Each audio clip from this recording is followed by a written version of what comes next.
Well, versus typing things up, I decided to go for another quick video update. Not a lot of progress in the last few days, but a little bit. I did get around to painting a few of the backer panels, and I know the lighting's going to be horrible here. There's one of the panels, the backers, that was painted by Ron, which I can only assume is probably the proper gunship gray. And here are some that I painted. And these are actually Krylon, bought at my local Canadian Tire, smoke gray. This stuff covers really well, sticks good. It is listed as a gloss, but it turns out quite satin. I know the purists out there at Lear45 may cringe at this, but they are only backers and it will do the purpose for me for the meantime. Here's a shot of one just sort of stuck in place, and you can see hopefully the difference in the color scheme. It is noticeable, but at the same time very different. And these being backer panels, I don't see this being a problem downrange, as I'm going to be covering them anyway. Ron's fastener kit jammed into a Cheerios box and painted with the same Krylon. They turned out quite well.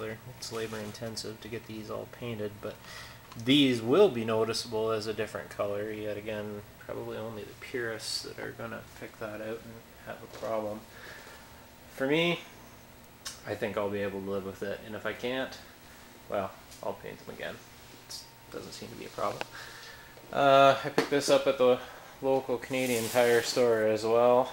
My plan is to assemble the shelving unit and sort of stick it over the top of the whole assembly and give me a place to set my monitors in the interim, as I would really love to get this thing functional and shoot a video of it actually in flight.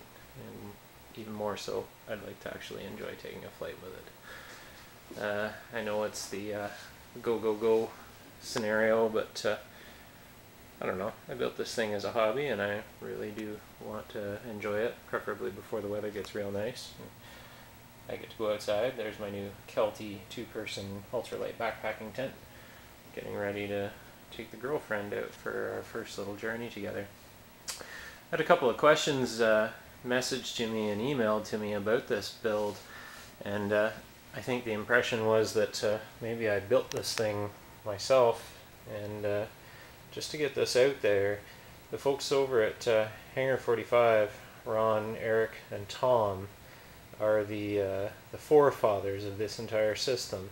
Tom Goldberg actually waterjet cut this MIP glare shield and some throttle covers as well, complete, and sold them to me. All I had to do was bend them. Ron and Eric, I think as a collaborative effort, put together the tower setup.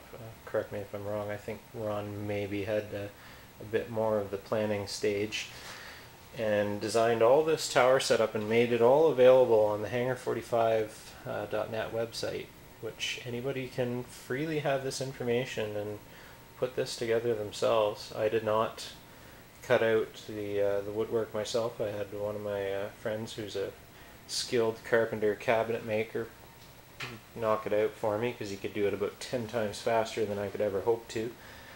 I was able to print the drawings in full size for anybody that's ever interested in seeing this that's not a Lear45 member. All this information is there for the taking, and you can take it to your local print shop and have it printed full scale and just basically trace and cut.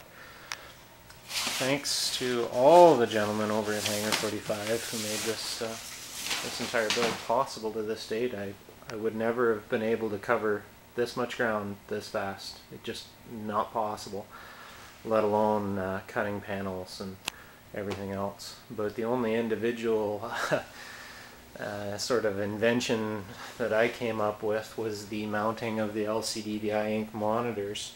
To my knowledge, I'm the first person to use them, and initially I did complain about them, but yet again the folks over at Lear45 pointed out that you need to take into account that center monitor needs to be mounted with the top side of the monitor facing the first officer, and sorry, I ran out of memory. That being said, with the monitors, the only thing that I did originally was come up with the Velcro to the backer panel solution, which seems to be working very well. I still have to move that center one up and install the third.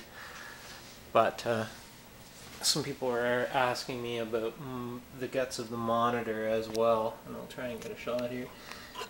This is the guts of the iInk monitor, just velcroed to the back side of the support, and there really isn't that much to them. Initially my complaints were not well founded. The monitors work quite well, other than I'm still having some pixelation issues with one or two of the PCs due to driver issues, I believe, but could be video card too. Easy solution though, I think. So hopefully tonight I'll make some time and get this thing fleshed out a little bit more. Thanks for watching.